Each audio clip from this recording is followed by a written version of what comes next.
ada aktivitas ilegal, baik itu pembalakan, pembakaran, dan Ada rasa penyesalan barangkali, Pak? Menyesal. Ikuti penelusuran kami, saudara.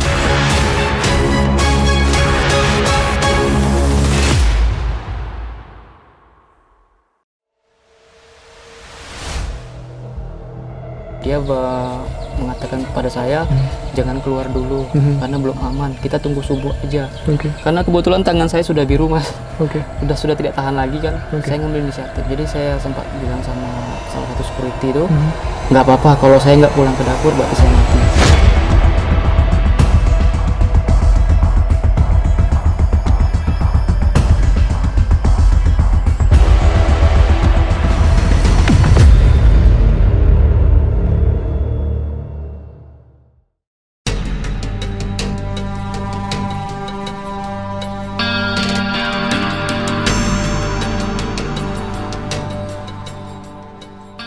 Suasana kampus Tain Sultan Abdul Rahman di Jalan Lintas Barat, Kabupaten Bintan, Jumat 10 Juni, lewat tengah malam mendadak mencekam. Segerombolan orang tiba-tiba masuk ke dalam kampus sambil mengacungkan parang. 2 satpam, 1 dosen, 2 mahasiswa, dan 1 staf kampus yang malam itu berada di Sekolah Tinggi Agama Islam Negeri tersebut disekap. Drama perampokan ini mengakibatkan 2 orang dari pihak kampus harus dilarikan ke rumah sakit akibat dianiaya para pelaku.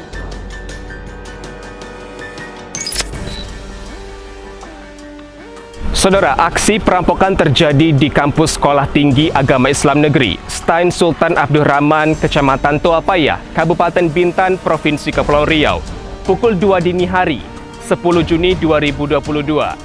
Total 6 orang menjadi korban dari aksi perampokan ini. 2 diantaranya babak belur. Selain keduanya, 4 orang disekap kawanan perampok. Bagaimana kawanan perampok dapat melancarkan aksinya di kampus ini? Yunus Reportase menyuguhkan faktanya untuk Anda. Eksklusif.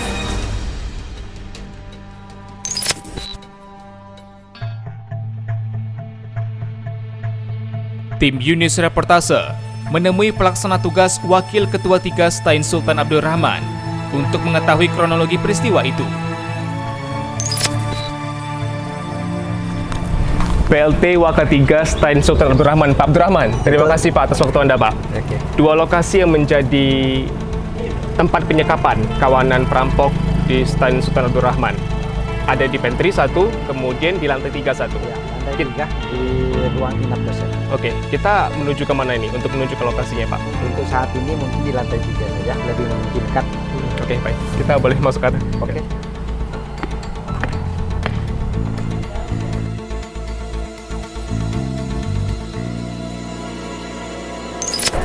Saudara, kita diajak oleh PLT Waka 3 Tain Sultan Abdul Rahman untuk melihat salah satu lokasi yang digunakan oleh kawanan perampok yang beraksi di ruang ini ya, Pak ya? Ya, ruangannya ini, ruangannya di sini, yang di lantai 3. Ini di lantai 3. Di lantai 3, dia 2 lokasi.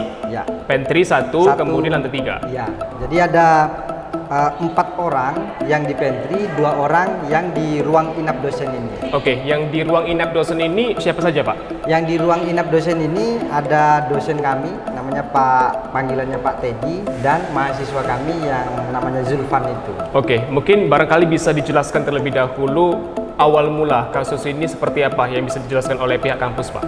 Ya, jadi dugaannya peristiwa ini terjadi sekitar pukul 2 dini hari. Nah, waktu itu sekawan orang ini datang ke kampus, kemudian di lantai bawah, datang ke lantai bawah dan yang menodongkan pisau sekaligus mengancam. Kemudian mereka dikumpulkan dengan diikat, ada di lakban, kemudian diikat tangan. Alat yang digunakan mengikat itu juga bermacam-macam. Ada yang menggunakan kabel charger, tali rafia, sarung, karena mereka juga ditutup mukanya. Teman-teman ini juga ditutup mukanya. Nah, itu yang di lantai bawah. Lantai 3 pun demikian. Di lantai 3 ini 2 orang tadi juga demikian. Informasi yang saya dapat, Pak Teddy dan Zulfan itu sudah tertidur yang di lantai 3, tapi kemudian ini didobrak atau dicongkel yang seperti ini. Ada apa namanya? Ada bekas congkelannya. Ada bekas congkelannya. Ada bekas congkelannya. Oke, kemudian informasi didapat oleh kampus di tanggal 10 Juni itu dari mana? Pada pagi itu juga karena kebetulan laptop ataupun ya komputer yang digunakan oleh Eko malam itu masih menyala. Dengan WA masih bisa ber-WA dia. Jadi setelah berupaya melepaskan diri, setelah kawanan itu pergi, berupaya melepaskan diri, kemudian memberitahukan di grup kampus melalui WA, bukan WA HP, karena HP mereka sudah dimasukkan ke apa namanya, ke wadah yang berisi air.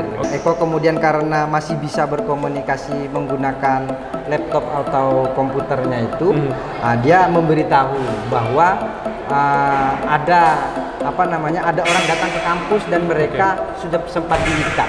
Nah, itu yang dikabarkan, sehingga beberapa teman-teman yang ada di sini juga datang ke sini dan apa namanya, kemudian disusul oleh pihak kepolisian. Oke, Pak, kemudian apa yang berhasil dibawa oleh kawanan perampok ini, Pak, dari kampus? Sejauh ini yang kami ketahui, barang yang tidak ada di kampus ataupun berpindah tempat ataupun yang mungkin hilang gitu kan, itu hanya perekam CCTV atau DVR itu istilahnya, atau server perekam itu saja. Yang terletak di? Itu ada di ruangan server kami. Ruangan server. Kalau khusus di lantai 3 ini CCTV atau kamera pengawas di mana saja aktif? Aktif. Semua kamera yang ada di kampus ini aktif. Oke, kemudian kondisi dari korban masing-masing seperti apa, Pak?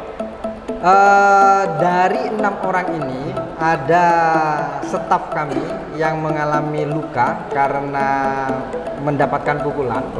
Dan ada mahasiswa. Jadi ada 2 orang yang mengalami luka-luka dalam peristiwa ini. 6 orang korban, staf, kemudian 2 orang security, 1 orang dosen, seorang staf, seorang mahasiswa, dan 1 teman dari teman yang security tadi. Tim Yunus Reportase kemudian menemui Teddy Rahardi, dosen Stein Sultan Abdurrahman, salah seorang korban yang disekap di lantai 3. Saya bangun tidur, saya kaget ada sosok hitam yang masuk ke ruangan saya, kemudian mati lampu. Saya langsung dibekap dia, diikat tangan saya, terus lampu saya terikat, mereka keluar. Pas keluar itu saya berpikir, kok seperti mimpi. Sebelum kepada itu Pak Teddy, awal mula pukul 2 Anda melakukan aktivitas di ruangan ini. Itu sedang melakukan apa? Kebetulan kalau pukul 2 saya sudah tidur. Saya ingat betul karena di Jumat pagi itu di prodi kami ada kegiatan webinar. Jadi kebetulan saya selaku ketua panitia, saya mempersiapkan software untuk pagi besok. Maka dari itu lembur istilahnya di kampus. Tapi pukul 1 saya sudah istirahat. Pukul 1 sudah istirahat. Pukul 2 tidur, kemudian tiba-tiba ada orang yang mendobrak pintu ini. Berapa orang jumlahnya, Pak? Kalau begitu saya nampak dari bayangan dari dalam itu 3 orang. 3 orang yang mendobrak. Kemudian langsung Bapak disekap. Saya langsung jadi yang 2 tuh ngambil posisi, yang 1 ke arah saya, menangkap saya, yang 1 langsung ke korban yang tadi, yang 1 mahasiswa yang membantu saya menyiapkan software untuk webinar besok. Itu posisi mahasiswa di mana, Pak? Di depan saya ini, di posisi ini. Berarti 2 orang di ruangan ini? Saya dengan mahasiswa itu. 2 orang ya, Pak ya? Bapak dan mahasiswa yang lagi menyiapkan untuk kegiatan webinar. Kemudian 3 orang datang dari pintu luar, menyekap Bapak, itu diikat menggunakan apa? Kalau kebetulan kalau saya, kaki saya diikat dengan tali kabel seperti ini. Tapi bukan ini, ada kabel yang kabel panjang. Nah, seperti ini diikat kaki saya. Nah, terus tangan saya diikat dengan kain spray. Kain spray? Yang saya untuk alas tidur saya itu diikat ke belakang, posisi belakang. Nah, ada kemudian ancaman-ancaman atau lontaran yang diberikan oleh komplotan pelaku itu, Pak? Dia hanya mengatakan kalau memang mau aman, jangan macam-macam, jangan bertingkah. Nah, itu aja. Jadi saya ingat kata-kata itu. Pokok jangan macam-macam, jangan bikin aksi macam-macam. Kalau mau selamat, diam saja. Bapak selamat. Kemudian Anda diam saja, tidak berupaya untuk melawan atau ada kata-kata yang dilontarkan barangkali? Saya sebenarnya kalau saya pribadi, karena posisi saya agak berpisah dengan mahasiswa yang di hadapan saya dengar posisi saya karena di kasur, saya langsung dekat, tapi mahasiswa saya dengar memang dipukul. Jadi mereka begitu masuk dengan sini, mahasiswa yang di depan saya nih ditendang kepalanya, terus dalam posisi saya terbaring di ikat, saya dengar dipukul bunyi, karena suara ngerang sakitan, aduh. Dia bilang, kenapa dipukul? Saya bilang kan, mereka diam aja tetap mengikat mahasiswa saya dan saya di sana. Kemudian setelah itu komplotan pelaku yang 3 orang tadi pergi keluar. Keluar bukan berarti meninggalkan kami. Karena posisi hari itu kira berapa menit saya lihat kaki saya bisa saya goyangkan agak longgar. Nah, saya bikin longgar, saya coba menggoyangkan, tiba-tiba masuk lagi dicek ikatan saya. Malah ditambah lagi ikatan yang baru dengan tali rapia. Jadi di situ saya mulai, wah ini saya nggak boleh macam-macam karena yang informasi yang walaupun saya di lantai 3 kan. Mereka bawa senjata tajam, jadi daripada saya terancam, mendingan saya aman. Anda melihat ada senjata tajam yang dibawa oleh pelaku? Kalau saya jujur, saya tidak nampak langsung, tapi Zulpan korban ini, dia melihat, karena posisinya kan di balik meja, atas lubung meja, jadi saya melihat samar-samar. Persis saya tahu, tapi karena lampu memang kami matikan. Dimatikan? Kami kami yang matikan dari awal mau tidur, gelap, jadi masuk dalam kondisi gelap, hanya mengandalkan cahaya dari luar. Kemudian posisi wajah Anda ditutupi oleh kain atau seperti apa? Kalau saya memang sempat ditutup itu barangnya, bukti anduk. Handuk itu yang ditutupi? Anduk ya ditutup muka saya, terus celana panjang yang saya pakai tadi malam dililit di leher saya. Nah, dililit. Tapi saya tidak dilakban mulut saya, cuma dililit situ. Ya sempat merontak, saya bilang kan saya sesak napas, maklum lah. Dia bilang saya sesak napas, saya merontak-rontak. Mulai agak longgar, tapi mereka tidak memaksakan untuk diikat lagi leher saya. Tapi tangan memang dan kaki memang diperiksa dia supaya lebih dikencang lagi. Nah, itu. Saya sempat sama-sama terdengar dia bongkar celana saya, celana panjang. Ternyata ya saya masih bersyukur ternyata yang diambil cuma uang cash. Uang cash. Jumlahnya kalau boleh tahu berapa? Uang cash 300.000 plus ada sekitar $6 Singapura, $1 Amerika. Iya, itu aja hilang. Itu saja hilang. Tapi barang-barang kampus seperti misalnya monitor atau apa barangkali laptop yang tersedia di kampus seperti apa? Alhamdulillah tidak disentuh mereka. Ya saya selaku insan juga bagian kampus ini, ya saya berharap peristiwa ini tidak akan terulang lagi. Karena kami sampai sekarang tidak tahu motif dan apa dan tujuannya apa, kami tidak tahu. Karena kita tahu secara materi tidak ada yang hilang. Tapi mungkin ini pembelajaran bagi kita semua secara ya ada istilah shock terapi atau ya saya tidak tahu misi apa dan sebagainya. Tapi saya berharap siapapun yang terlibat di kampus ini ya bisa menjaga hubungan harmonisasi kita sama keluarga besar kampus STAIN ini, sehingga ya mungkin diharapkan memberikan semangat juga bagi kita, dan saya yakin kejadian ini juga berdampak kepada mahasiswa-mahasiswa juga dan juga tenaga pengajar dan saya pribadi dan termasuk korban yang kemarin sampai sekarang juga belum bisa beraktivitas secara sempurna. Alhamdulillah kalau saya pasca kejadian itu 4-3 hari saya sudah siap bertugas. Tapi secara utuh tidak ada yang luka-luka seperti itu? Alhamdulillah tidak ada kalau saya. Baik. Korban lainnya yang juga dilarikan ke rumah sakit usai perampokan itu adalah Eko Riyadi. Saat ditemui di kediamannya, mata sebelah kiri Eko Riyadi terlihat bengkak dan memerah. Ia pun menceritakan musibah yang terjadi malam itu.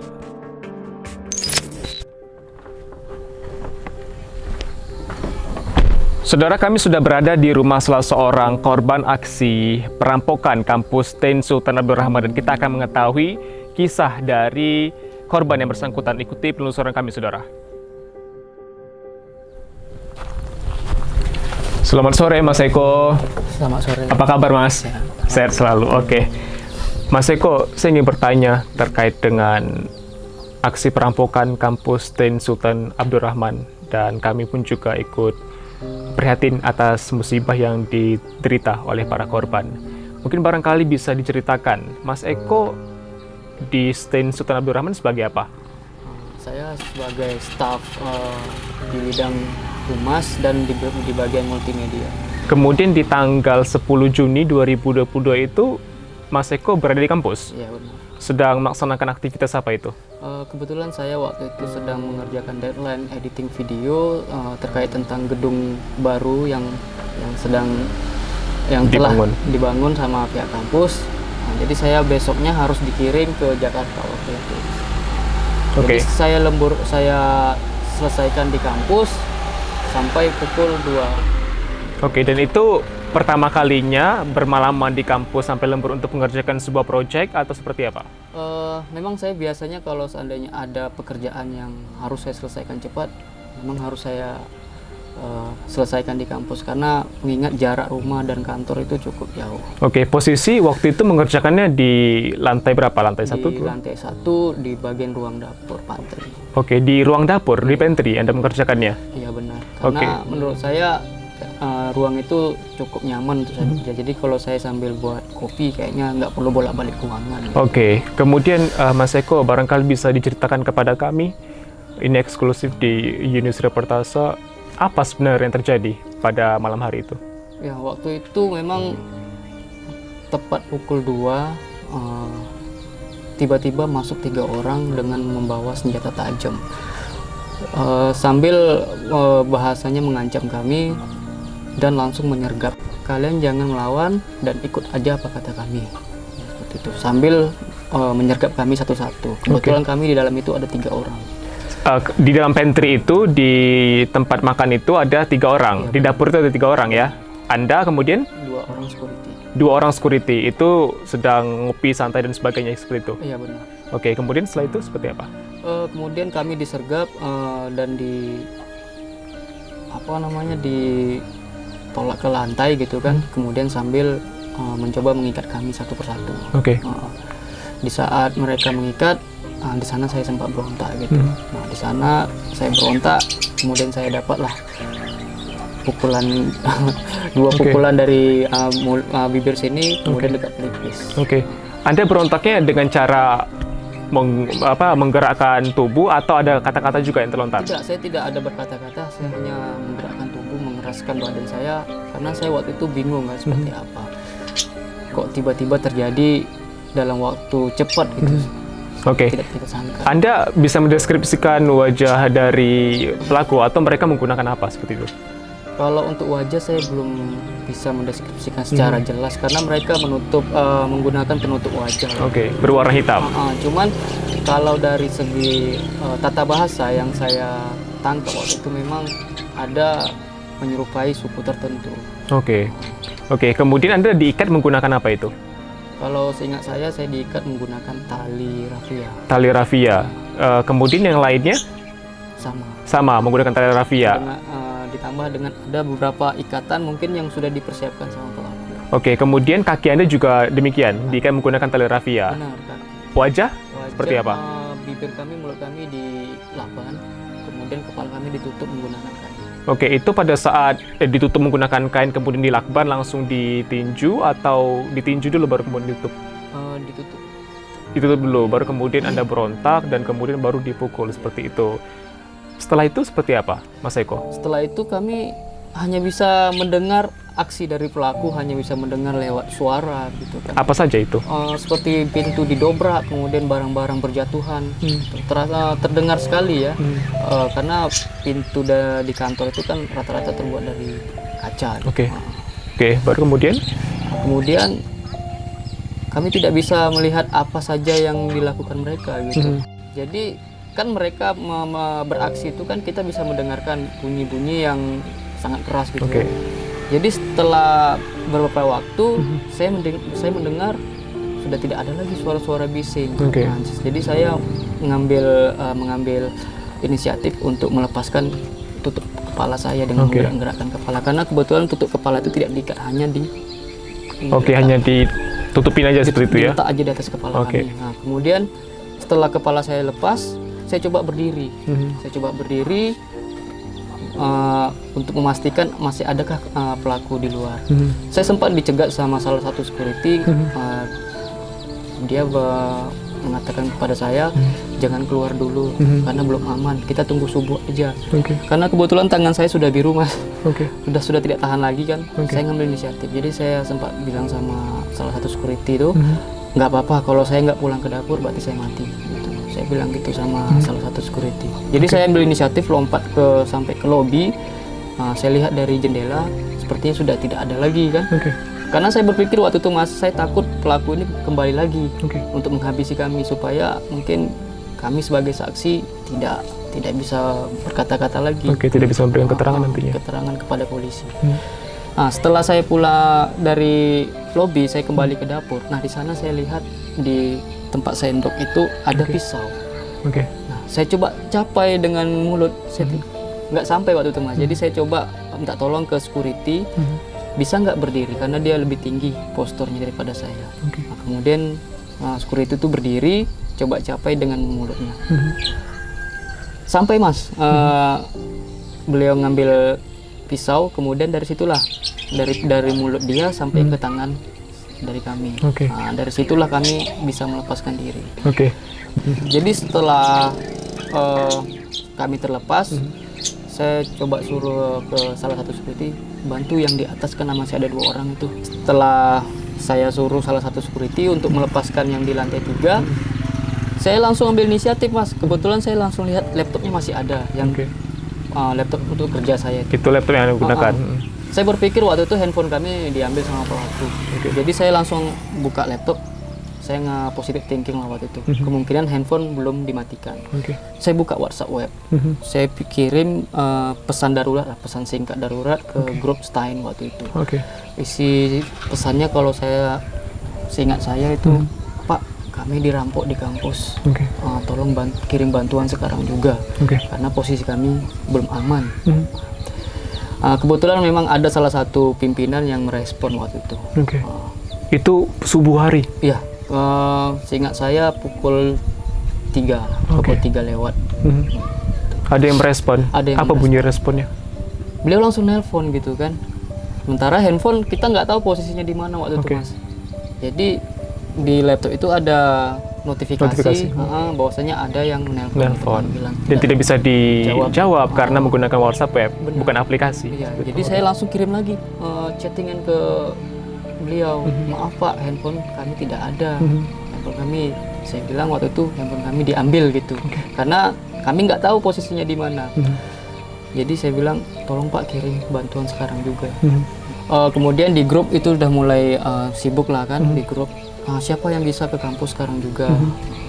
Kemudian ada juga beberapa dosen dan staf yang merespon, mereka bersedia untuk datang ke kampus. Kurang dari setengah jam datanglah bantuan Mas. Itu di pukul berapa kurang lebih? Pukul 4? Pukul 4. Benar. Kemudian Anda langsung dibawakan ke rumah sakit atau seperti apa setelah itu? Setelah datang bantuan, saya sudah merasa lega sedikit Mas. Baru saya terasa badan saya itu lemas semua kan. Karena mungkin efek dari tangan saya diikat, darah mungkin nggak jalan gitu kan. Saya dibaringkan lah ke salah satu posisi gitu. Kemudian saya minta kepada salah satu teman untuk membuatkan saya teh waktu itu. Di saat beliau mau buat teh, di sanalah dia lihat ada handphone. Handphone dari masing-masing korban ya? Ada 4 orang? Ada 4 di lantai 1. Sekitar pukul 6, saya masih terasa lah, masih sadar waktu itu Mas. Saya digotong ke mobil waktu itu kan, untuk pergi ke rumah sakit. Mas Eko, kasus ini belum kunjung terungkap oleh pihak kepolisian. Kami sekali lagi juga tim Jurnalis Reportase cukup prihatin untuk masing-masing korban. Ada barangkali yang ingin disampaikan kepada pihak kepolisian, Pak? Ya, harapan saya mungkin kepada pihak polisi segeralah menemukan pelaku, karena ini menyangkut tentang kenyamanan dan keamanan Sivitas Akademika Stein Sultan Abdul Rahman. Saya tidak menginginkan hal ini terulang lagi di kampus Stein khususnya gitu kan. Karena di malam hari terkadang mahasiswa itu ada kegiatan Mas di kampus. Saya berharap jangan sampai terulang lah seperti ini. Kemudian dari pihak kampus harapan saya semoga tingkat dan level keamanan kampus itu lebih ditingkatkan. Itu sih harapan saya, Mas. Kemudian biaya yang ditanggung oleh pihak kampus atau pihak-pihak lain seperti apa untuk biaya pengobatan, Mas Eko? Untuk pengobatan, alhamdulillah memang itu ditanggung sama pihak kampus, Mas. Dari segi perawatan saat baru kejadian hingga perawatan saat pemulihan seperti ini. Baik, Mas Eko, terima kasih atas waktu Anda, Mas. Saya selalu, Mas, terima kasih. Eko berharap kepolisian segera menangkap para pelaku, mengingat masalah ini menyangkut kenyamanan dan keamanan di kampus Stein Sultan Abdul Rahman. Eko mengaku trauma dan tak ingin peristiwa serupa terulang kembali. Apalagi ia merupakan salah seorang yang sering beraktivitas pada malam hari di kampus tersebut. Meski perampok bersenjata tajam menyatroni kampus Tain Sultan Abdul Rahman, proses belajar mengajar berjalan seperti biasa. Tim Yunus Reportase menemui beberapa mahasiswa saat berada di kampus. Ya, tentu yang pertama mengenai kejadian tersebut kita mengecam keras. Tindakan yang sebenarnya sangat-sangat salah untuk dilakukan. Apapun motifnya, tentunya ini sangat merugikan banyak pihak, mungkin salah satunya kampus, kemudian beberapa dosen, kemudian mahasiswa yang mungkin memiliki rasa kekhawatiran atas hal tersebut. Oke. Kami berharap Polres, pihak Polsek yang mengurus ini segera mengusut tuntas sampai akarnya, kemudian memberikan hukuman yang tentu sepatutnya. Kemudian arahan dari kampus seperti apa pasca kejadian tersebut? Arahan dari kampus itu untuk tetap melanjutkan bagaimana perkuliahan di kampus. Oke, jadi proses belajar mengajar di kampus tetap berjalan pasca kejadian tersebut ya? Tetap berjalan. Was-was mungkin pada hari Jumat itu ya, was-was sekali karena ke kampus sempat sore jam 5 gitu mengambil sesuatu, jadi agak ngeri gitu, agak was-was gitu ya? Agak takut. Semoga yang mengambil barang-barang atau yang mencuri segera ditemukan, mungkin dapat hukuman yang selayaknya yang harus didapat. Tim Yunus Reportase mendatangi Mapolres Bintan untuk mengetahui lebih jauh proses penyelidikan kasus perampokan di kampus Tain Sultan Abdul Rahman. Meski telah disurati dan janjian melalui ponsel, namun hingga tenggat waktu yang ditentukan, tidak satupun pihak Polres Bintan memberikan informasi terkait perampokan tersebut.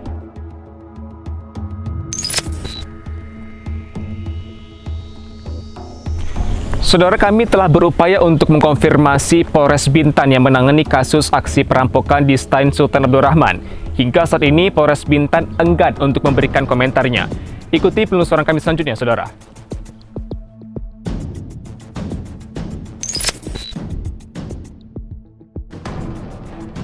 Dari pandangan sosiolog, kejadian tersebut dapat dilihat dari sudut pandang sosiologi kriminalitas.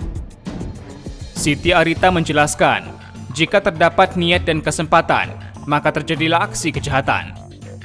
Mengetahui nilai kerugian yang dialami korban sebesar Rp450.000, Siti Arita menilai, aksi perampokan yang terjadi bukan karena faktor ekonomi. Dari sudut pandang sosiologi, kejadian tersebut kita bisa lihat dari perspektif sosiologi kriminalitas, yang dimana teori terbarunya atau konsep terbarunya itu kita biasa kenal dengan sebutan teori NKK, di mana ada niat, lalu ada kesempatan, maka terjadilah kejahatan. Oke. Begitu dari briefly-nya begitu ya. Kenapa akhirnya bisa terjadi? Kalau orang sosiologi memandang kenapa akhirnya pelakunya tersebut melakukan hal perampokan, gitu ya? Karena ternyata ada niat. Niat ini bisa diinterpretasikan dengan berbagai ini ya, arti di mana ada niat, di mana di situ bisa ada rasa marah, rasa dendam atau iri hati. Oke, Bu Siti, Anda melihat bahwa kejadian tersebut berlangsung pukul 2 malam, kemudian ke-6 dari korban tersebut disekap, dan yang diambil justru surat-surat berharga, kemudian juga barang-barang yang potensial seperti misalnya laptop, kemudian juga komputer, dan juga handphone dari korban itu tidak diambil, Bu. Anda bisa menilai hal tersebut seperti apa? Nah, kalau dari kesempatan itu kita bisa lihat dari kesempatan. Kenapa dibilang kesempatan? Karena lokasi, seperti yang kita tahu, lokasi kampus tersebut juga lumayan jauh dari pusat kota Tanjung Pinang, gitu ya. Lalu kenapa jam 2 malam? Ya karena sepi. Nah, itu adanya kesempatan pelaku melakukan, bisa akhirnya melaksanakan niatnya. Nah, kembali lagi ke niat, kenapa yang diambil bukan barang-barang yang berharga seperti itu ya, laptop, uang, dan gitu sebagainya. Ya karena niatnya berarti kalau kita bisa lihat lagi, niatnya mungkin bukan ekonomi tadi, bukan karena ada motif ekonomi, gitu, ada motif lain gitu, yang yang kita belum bisa tercover karena memang pelakunya belum tertangkap, gitu ya. Cuman yang jelas ini bukan motif ekonomi, bukan karena pelakunya merasa susah untuk mencari kerja atau gimana. Lebih kepada dendam mungkin ya. Oke, Bu Siti, Anda melihat ke-6 korban juga kemudian disekap dan kemudian diancam, ada kata-kata verbal yang juga tidak pantas diucapkan oleh pelaku kepada korban. Kemudian akan seperti apa sisi psikologis dari masing-masing korban ini? Kalau dikatakan sudah ada korban yang sudah merasakan trauma, pasti kan disekap kayak gitu pasti trauma ya. Siapa yang nggak trauma gitu kan? Nah itu berarti sudah bisa masuk kepada ranah pidana gitu. Karena dalam konteks hukum pidana, saya coba meskipun saya ngajarnya di sosiologi sekarang, cuman saya tahu sedikit tentang hukum. Tidak ada alasan pembenar atau alasan pemaaf untuk kejadian tersebut. Jadi si pelakunya mau nggak mau memang harus diusut, dicari gitu ya, karena sudah ada korban tadi. Nah si pelakunya kenapa dia akhirnya bisa membuat trauma terhadap korban ya karena memang dia sengaja ada dendam tadi. Oke. Dari analisis Anda, kenapa kampus yang lebih potensial untuk dijadikan tempat tersebut? Kenapa tidak seperti bank jika aksinya adalah perampokan, kemudian juga badan usaha yang memiliki secara cost atau secara ekonomi lebih menguntungkan dibandingkan dengan kampus sendiri? Kenapa kampus? Bukan bank, karena tadi motifnya bukan motif ekonomi. Niat yang pelaku miliki, niatnya itu bukan karena saya miskin, karena saya frustasi, saya nggak bisa dapat kerja, gitu, saya dipecat, gitu. Jadi dendamnya bukan karena dendam ekonomi, tapi dendam yang lain.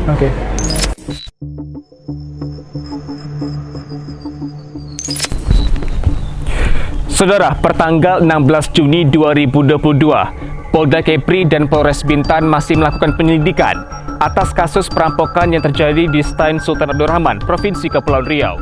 Kita mengharapkan kawanan perampok dapat segera diusut oleh pihak kepolisian. Saksikan reportase edisi selanjutnya. Sampai jumpa.